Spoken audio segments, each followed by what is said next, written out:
नमस्कार मित्रांनो, तुमचं स्वागत आहे माझ्या किचन मध्ये। तर आज आपण रेसिपी जी आपल्याला रोजच्या भाजीत आपण वापरत नाही, आपल्याला स्वयंपाकाचा कंटाळा वगैरे आल्यानंतर आपल्याला ही झटपट अशी रेसिपी बनवायची आहे। तर आज मी अशी रेसिपी बनवणार आहे। तर बघू शकता तेल तापलेलं आहे, आपली जिरी मोहरी बी चांगली तडतडलेली आहे। त्यातल्याला लसूण टाकून घेऊया। लसूण चांगलं लाल होईपर्यंत आपल्याला त्यात तेलात तळून घ्यायचं आहे। आता त्यात आपल्याला थोडीशी हळद आणि चवीपुरता मसाला म्हणजे थोडासा नॉर्मली मसाला घालायचा आहे आणि गॅस मोठा करून आपल्याला तडका द्यायचा आहे याचा। आता आपल्याला यात काहीही टाकायचं नाही, गॅस मोठा करून 2 मिनिटं आपल्याला तडका द्यायचा आहे। तर बघू शकता मी 1 ग्लास पाणी ओतलेलं आहे। आपलं उकळी येण्यापर्यंत वाट बघूया, तोपर्यंत आपण याला झाकण लावून ठेवूया। 2 मिनिटं आपण उकळी येईस्तोवर याला झाकण लावून ठेवूया। गॅस एकदम बारीक करून ठेवा, म्हणजे हळूहळू आपली उकळी येईल। आपल्या भाजीला उकळी येईस्तोवर आपण आपल्याकडे पीठ मळलेलं असतं, त्यातला थोडासा 1 चपातीचा उंडा आपल्याला घ्यायचा आहे आणि उंडा थोडासा मोठा घ्यायचा आहे आपल्याला। हे बघू शकता या मापाचा पीठ एकदम घट्ट करायचा आहे आपल्याला। आता आपल्याला ही चपाती लाटून घ्यायची आहे। हे बघू शकता आपली चपाती लाटून एकदम तयार।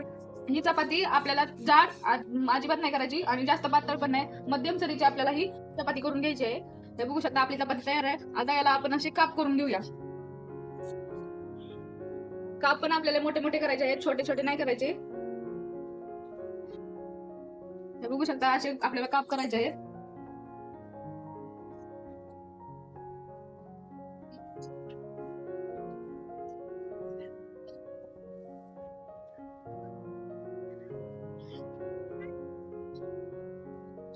हे बघा अशा रीतीने आपल्याला काप करून घ्यायचे आहेत।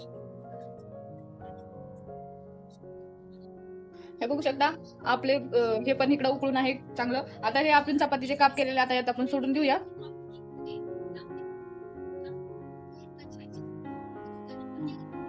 एक एक एक आपल्याला सोडून घ्यायचे आहे आणि 10-15 मिनिट आपल्याला शिजवून घ्यायचे आहे। आणि आपल्याला एक वाटीभर मुगाची डाळ शिजवून घ्यायची आहे।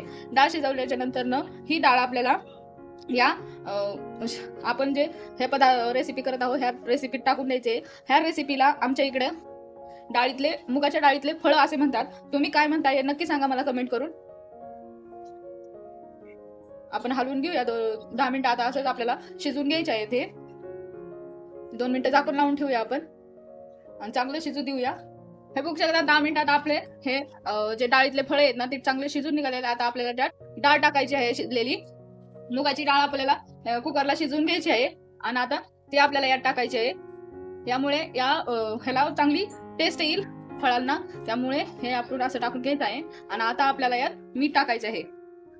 मीठ आपण चपाती करताना त्यात चपातीत थोडंसं मीठ टाकलेलं आहे, थोडंसं चवीपुरतंच मीठ टाकायचं आहे आपल्याला यात। हे बघू शकता आपलं आता 2 मिनिटं त्याला आपण गॅसवर ठेवून झाकण लावून ठेवूया। 2 मिनिटात आपले तयार होतील। शकता आपले आता डाळीतले फळं एकदम तयार आहेत, खायला टेस्टी लागणार आहेत। एकदम मस्त असा सुगंध पण येत आहे, मला तर खूप आवडते म्हणून मी आज बनवलेले आहेत। तुम्ही पण नक्की रेसिपी ट्राय करून बघा। एकदम म्हणजे तुम्हाला जेवढं पाणी लागेल त्यात तेवढं ओतू शकता। तुम्हाला जर घट्ट हवे असतील तर घट्ट ठेवा आणि तुम्हाला पातळ करायचे असतील तर पातळ करा।